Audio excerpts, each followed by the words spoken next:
Saya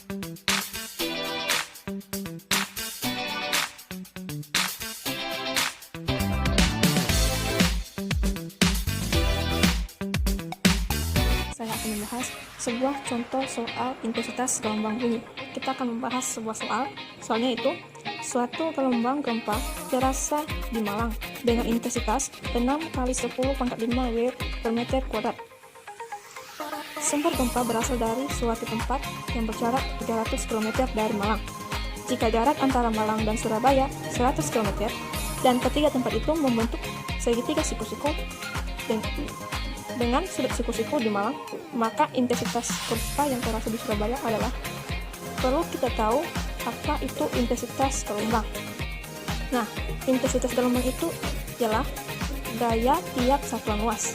Sedangkan intensitas gelombang bunyi adalah daya rata-rata tiap satu satuan lurus yang tegak lurus terhadap arah intensitas bunyi. Pada intensitas gelombang bunyi ada pun rumusnya, yaitu intensitas sama dengan daya per luas sebaran, menjadi intensitas sama dengan daya per 4 kali V kali R kuadrat. Dengan keterangan P yaitu daya rata-rata sumber bunyi dengan satuan watt, R yaitu jarak antara sumber bunyi dengan satuan R, I sama dengan intensitas bunyi dengan satuan watt per meter kuadrat, A yaitu luas sebaran bunyi meter kuadrat.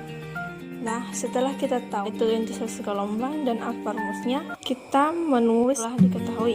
Pertama itu suatu gelombang gempa terasa di Malang dengan intensitas 6 kali 10 pangkat 5 watt per meter kuadrat. Intensitas Malang kita lambangkan saja dengan M, sama dengan 6 kali 10 pangkat 5 watt per meter kuadrat.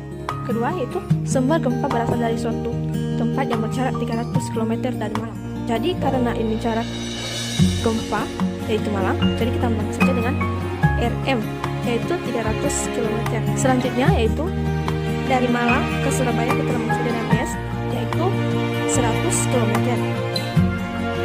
Dan ketiga tempat itu membentuk segitiga siku-siku dengan sudut siku-siku di Malang. Maka intensitas gempa yang terasa di Surabaya. Nah, ini itu intensitas gempa yang terasa di Surabaya, maka kita lambangkan dengan IS saja. Langsung kita jawab, kita masukkan dulu rumusnya, yaitu I sama dengan P per 4 V R kuadrat. Nah, karena jarak di Surabaya belum kita ketahui, otomatis kita akan mencari itu. Nah, cara mencarinya yaitu kita perhatikan kembali soal di atas. Mengatakan, jika jarak antara Malang dan Surabaya 100 km, dan ketiga tempat itu membentuk segitiga siku-siku dengan sudut siku-siku di Malang. Gambarkan sudut segitiga siku-sikunya. Ini siku-sikunya pada soal tersebut mengatakan sudut siku-siku di Malang. Jadi kita lambangkan saja ini Malang, titik gempa, dan ini titik Surabaya. Jarak dari sini setelah diketahui yaitu 100 km. Kedua yaitu Malang dan tidak diketahui yaitu sumber gempa berasal dari suatu tempat yang berjarak 300 km dari Malang. Arti otomatis jarak ini yaitu 300 km. Nah, pertanyaannya itu berapakah jarak antara Surabaya dan gempa? Cara mencarinya itu otomatis kita pakai rumus teorema Pythagoras. Rumus Pythagoras yaitu C kuadrat sama dengan B kuadrat ditambah A kuadrat, C sama dengan akar dari kuadrat ditambah B kuadrat. Oke, ini kita lambangkan dengan C sama dengan akar dari plus kuadrat ditambah 300 kuadrat sama dengan 100 per 10 km. Nah, setelah kita dapat jarak Surabaya ke gempa, maka kita langsung saja menjawab tugas. Cara menjawabnya yaitu intensitas Malang banding dengan intensitas Surabaya sama dengan jarak Surabaya kuadrat banding dengan jarak intensitas Malang tadi sudah kita ketahui yaitu 6 kali 10 pangkat 5 watt per meter kuadrat. 6 kali 10 pangkat 5 banding intensitas Surabaya. Nah, jarak Surabaya itu setelah kita ketahui itu 100 akar 10 km.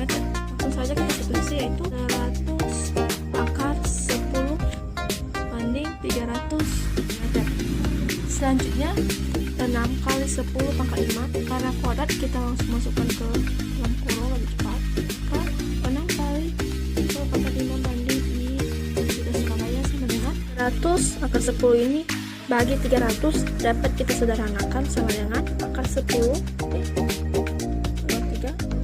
kuadrat 6 kali 10 pangkat 5 banding intensitas Surabaya sama dengan 10 kuadrat sama dengan 10 dan 3 kuadrat sama dengan 9. Maka intensitas Surabaya sama dengan 9/10 kali 6 kali 10 pangkat 5. Maka 10 habis lagi dengan 10 pangkat 5 menghasilkan 10 pangkat 4 dan 9 kali 6 yaitu 54. Jadi hasilnya itu 54 kali 10 pangkat 4 watt per meter kuadrat. Jadi ini hasilnya.